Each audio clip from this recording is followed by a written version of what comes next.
Good morning সকলকে, কেমন আছো সকলে? বৃষ্টির নতুন একটা ব্লগে আমি বৃষ্টি সকলকে স্বাগত জানাই। আজকের দিনটি ছিল বৃহস্পতিবার, সময় এখন প্রায় ওই সকাল 4:30। আমি আজকে সকাল সকাল উঠে গেছি আর হাজব্যান্ডের জন্য বানিয়ে নিয়েছি একটু টিফিন, কারণ ও যাবে রাঁচিতে, ওর দুদিনের ট্রেনিং পড়েছে। আর এখানে ট্রেন যেহেতু প্রায় ওই 5:30 নাগাদ, তাই 4:30টায় উঠে কিন্তু ওর জন্য খাবার বানিয়ে দিয়েছি আর খাবারটা প্যাকও করে দিয়েছি।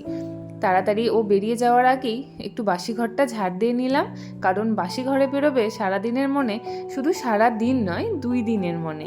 তাই ভাবলাম তার আগেই একটু বাসি ঘরটা ঝাড় দিয়ে ফেলি।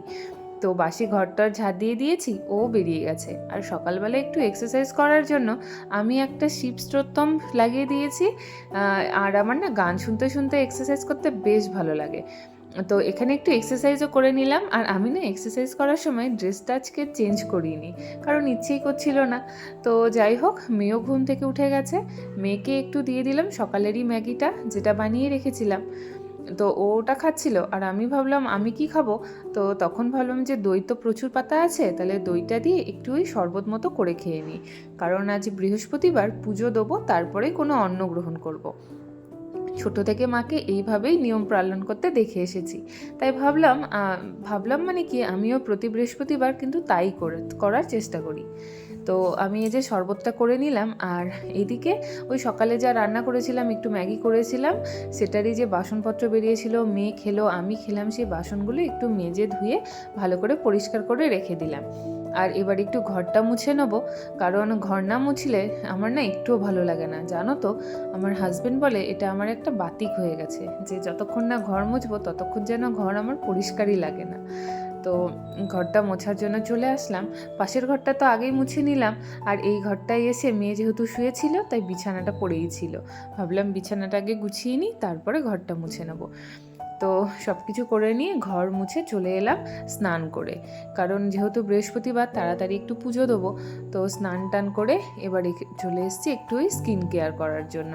আর আমার স্কিন কেয়ার মানেই হচ্ছে ওই একটু গোলাপ জল আর একটু ময়েশ্চারাইজার আর সানস্ক্রিন, ব্যাস। আর তো কিছু করি না সেই রকম। হ্যাঁ, মাঝে মাঝে কিছু হোমমেড প্যাক ইউজ করি। তো এই যে এবার চলে এলাম ঠাকুর ঘরটা প্রথমে মুছে নিতে। আমি না সব ঘরটা একসাথে মুছলেও কিন্তু ঠাকুর ঘরটা আমি মুছি না, কারণ ওই একই লাঠি দিয়ে আমি একদমই ঠাকুর ঘর মুছি না। ঠাকুর ঘর মুছে আমি স্নান টান করে ঠাকুর ঘরটা মুছে সব কিছু জোগাড় করে আমি কিন্তু পুজো দিতে বসে গেছি।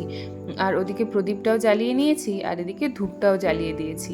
আজকে যেহেতু বৃহস্পতিবার, তাই মা লক্ষ্মীর ঘট বসাবো, তাই ঘটে একটু মঙ্গল চিহ্ন দিয়ে নিলাম। আর জানো তো আজকে কি হয়েছে, ঘট বসানোর সময় যে পিতলের আম পল্লবটা আমি ব্যবহার করি, সেটা না কেমন করে যেন হাত লেগে ভেঙে গেল। তো সেই জন্য এই বাইরে থেকে একটা আম পাতা তুলে নিয়ে আসলাম, ওটা দিয়েই আজকে ঘট বসাবো।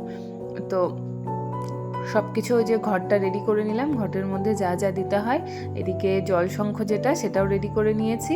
আর এদিকে দেখো আমার পুজোও হয়ে গেছে। এবার শুধু এই মা লক্ষ্মীর পাঁচালিটা পরবো, পাঁচালিটা পরে নিলেই কিন্তু আমার পুজো সম্পূর্ণ হয়ে যাবে। আর এদিকে তাড়াতাড়ি করে পুজো করে চলে এলাম রান্না করতে, কারণ আজ সকালে তো রান্না হয়নি। অন্য দিনের থেকে আজকের রুটিনটা আমার আজকে একটুই আলাদা, মানে একটু না, অনেকটাই আলাদা। তো ভাত বসিয়ে দিয়েছি, আর একটু করব সয়াবিন দিয়ে আর সব রকম সবজি দিয়ে একটু পাতলা মতো ঝোল, কারণ একা থাকলে না সেরকম কিছু রান্নাই করতে ইচ্ছে করে না। তাই ভাবলাম যে একটু ঝোল করে নিই, ওটা দিয়েই আজকে আমাদের মামের খাওয়া হয়ে যাবে। তাই এই যে ভেন্ডিগুলো কেটে নিলাম, আর ভেন্ডি, পটল, একটু আলু দিয়ে। আর এই যে এদিকে যে গয়না বড়িগুলো বলে, এই গয়না বড়িগুলো না যখন আমার অপারেশন হয়, তখন যে ক্লিনিকে আমরা ডাক্তার দেখাতে যেতাম, সেই ক্লিনিকে বিক্রি হচ্ছিল। তো নিয়ে এসেছি, বেশ ভালোই লাগে খেতে। তো এই যে দুটো গয়না বড়ি দিয়ে এই যে একটু পাতলা করে ঝোল করে নেবো। আর এই ঝোলটা ফুটে গেলে আমি ভাবলাম যে বড়িটা হয়তো ভেঙে যাবে, তাই আমি না বড়িটা দিয়ে ঝোলটা বন্ধ করে দিয়েছি। কিন্তু খেতে নিয়ে দেখি বড়িটা না সেদ্ধ হয়নি, আর একটু ফুটলে হয়তো ভালো হতো। তো এদিকে রান্নাবাড়িও হয়ে গেছে। এদিকে দুপুরের মানে এখন প্রায় ওই 1টা মতো বাজে, কারণ স্নান পুজো করে সব কিছু করে টোরে এসে রান্না বসিয়েছি। তো মেয়েও স্নান করে এলো, তো ভাবলাম যে দুই মা মেয়ে খেয়েই নিই। তো খাওয়া দাওয়া কমপ্লিট করে চলে এলো একটা পার্সেল। আমি অর্ডার দিয়েছিলাম একটা ওয়েট মেশিন। আর এদিকে দেখো কত বড় একটা নিভিয়া সফটের মালা। এটা হচ্ছে ওরা নিভিয়া কোম্পানি থেকে নিজেদের প্রচারের জন্য সবাইকে একটা করে গিফট পাঠায়, মানে যারা যারা পার্সেল অর্ডার করে। তো আমার ক্ষেত্রে কি হয়েছে, একটা না পাঠিয়ে পুরো 12টারই চেন পাঠিয়ে দিয়েছে। তো সেটাই দেখছিলাম, আর যেন ভালোই হয়েছে। আমার হাজব্যান্ড না এই নিভিয়া সফটটা ইউজ করে, মানে তো পার্সেলটা আনবক্স করছিলাম আর পার্সেলটা পেয়ে মনটা বেশ ভালো হয়ে গেছিলো। তার থেকে বেশি ভালো হয়েছিল ওই নিভিয়া সফটের প্যাকেটগুলো দেখে। তো আজকের মতো ভিডিওটা এতখানি, দেখা হবে তোমাদের সাথে পরের ভিডিওতে। ততক্ষণের জন্য ভালো থেকো, সুস্থ থেকো, টাটা।